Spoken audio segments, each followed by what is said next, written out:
அன்பார்ந்த நண்பர்களே, ஆனந்த வாழ்வில் சேனல் நேயர்களுக்கு என் இனிய வணக்கம். எனது ஊர் சிவகாசி. எனது பெயர் மதனமோகன், மதனமோகன். எனது நம்பர் 9945775500 9945775500. வைத்தியம், சோதிடம் எனது தொழில். நாம் இந்த ஆனந்தவாழ் சேனலில் தெரிந்த குரல், தெரியாத விளக்கம் அப்படின்னு பார்த்துட்டு வரோம். நிறைய குரல்களை, முக்கியமான குரல்களை எடுத்து அதன் உண்மை விளக்கம் என்னென்னு ஆராய்ச்சி பண்ணி பேசிக்கிறோம். இன்றைக்கு பார்க்கக்கூடிய திருக்குறள் மருந்துன்னு அதிகாரம்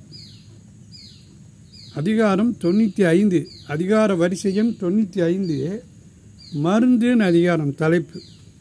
இப்படி ஒரு அதிகாரம் இருக்குன்னு நிறைய பேருக்கு தெரியாது. மருந்துன்னு தலைப்பு வச்சிருக்கிறார். நிறைய தலைப்பு கேள்விப்பட்டிருப்பீங்க, ஆனால் மருந்துங்கிற தலைப்பு கேள்விப்பட்டிருக்க மாட்டீங்க. அந்த அளவுக்கு யாரும் கேள்விப்படாத ஒரு தலைப்பு. 95வது அதிகாரம் மருந்துங்கிற தலைப்பு. குறள் நம்ம பார்க்கக்கூடியது 947, வரிசை எண் குறள் 947, 947. அந்த குறள் என்ன சொல்லுது? தீ அளவு அன்றி தெரியான் பெரிது உண்ணின்.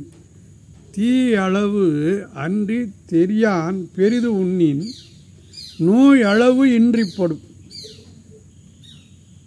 அதாவது வள்ளுவர் இதில் என்ன சொல்கிறாருன்னா, ஒரு சூட்சமம் சொல்கிறார். தீயளவு அன்றி தெரியான் பெரிது உண்ணின், நோயளவு இன்றிப்படும். அவர் தீ அப்படிங்கிற ஒரு வார்த்தையை போடுறார். தீனா நமக்கு தெரியும். ஒரு அக்னி இருக்குது, ஒரு ஓமகுண்டம் வளர்க்காங்க, அல்லது ஒரு தீ எரியுதுன்னா என்ன போட்டாலும் வாங்கிக்கிட்டே இருக்கும், பசுமாக்கிக்கிட்டே இருக்கும். இந்த வேள்வி பார்க்கும்போது ட்ரெஸ் போடுவாங்க, அரிசி போடுவாங்க, குச்சி போடுவாங்க, நிறைய பொருள் போட்டுக்கிட்டே இருப்பாங்க. சாதம் போடுவாங்க, பொங்கல் போடுவாங்க. அக்னியானது தன்னுள் இடப்படும் அத்தனை பொருளையும் உண்டு பசுமாக்கி விடும். அதான் தீ. அதை அக்னி பகவான் சொல்லுவாங்க. நம் உடம்பில் தீயாக இருப்பது இறைவன். அதுதான் பசி, தீ. பசியை வள்ளுவர் தீக்கு உதாரணம் சொல்றார். நிலம், நீர், நெருப்பு, காற்று, ஆகாயம், இந்த பஞ்சபூதத்தில் நெருப்பு என்று சொல்லக்கூடிய தீயை பசிக்கு ஒப்பிடுகிறார் வள்ளுவர். பசி, தீ.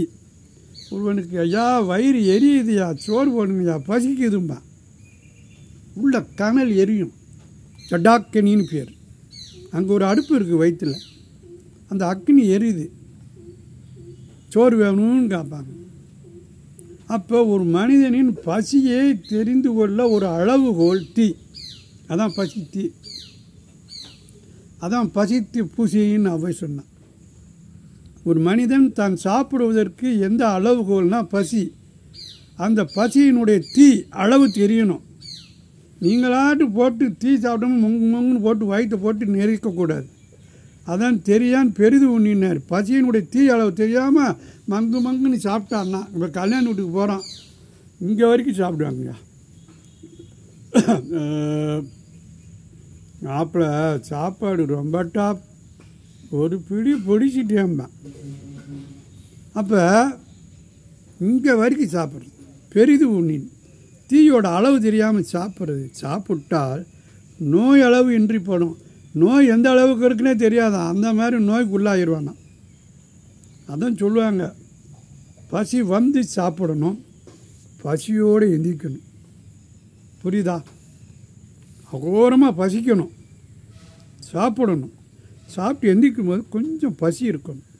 அதாவது ஒரு தீ பொறுத்துறோம், கங்கு இருக்குது, கங்கை அணைச்சிடக்கூடாது. கொஞ்சம் கங்கு இருக்கட்டும், அடுத்த தீ பற்ற வைக்கிறதுக்கு இந்த கங்கு உபயோகப்படும். அது மாதிரி நன்றாக பசித்து சாப்பிடணும். அந்த பசி என்கிற தீ கொஞ்சம் இருக்க கையை கழுவிடணும். அப்பத்தையும் ஊற வச்சாங்க, பாயாசம் வச்சாங்க, மோர் கொடுத்தாங்கன்னு வெட்டக்கூடாது. பசி தீயை அணைத்து விடக்கூடாது. பிறகு மற்ற தீக்கு அந்த கங்கு இல்லாமல் போயிடும். அதான் பெரிது ஒன்றின் அறியாமல் சாப்பிடுவது. அப்போ பசி அருந்தி சாப்பிட வேண்டும், பசியோடு உட்கார வேண்டும், பசியோடு எழுந்திருக்க வேண்டும். பசின்னா சாப்பிடாம இன்றைக்கி சொல்லலை, இன்னும் கொஞ்சம் சாப்பிடலாம்னு இருக்கிறது தான் பசி. அந்த பசியோடு எழுந்திரிச்சா அந்த கங்கு அடுத்த தீ பற்ற வைக்க உதவும். அப்படி சாப்பிட்டால் உடம்பில் நோய் வராது. இதைத்தான் 947 குறள் அதிகாரம் 95 தலைப்பு மருந்து தீ அளவு அன்றி தெரியாதான் பெரிது உண்ணின் நோயளவு இன்றிப்படும். நண்பர்களே, மறக்காமல் ஆனந்த வாழ்வில் சேனலை சப்ஸ்கிரைப் பண்ணுங்கள். உங்கள் நண்பர்களுக்கும் உறவினருக்கும் இம்மிடியட்டாக நீங்கள் கேட்ட பிறகு ஃபார்வர்ட் பண்ணுங்கள். எனது நம்பர் 9994577500. வணக்கம்.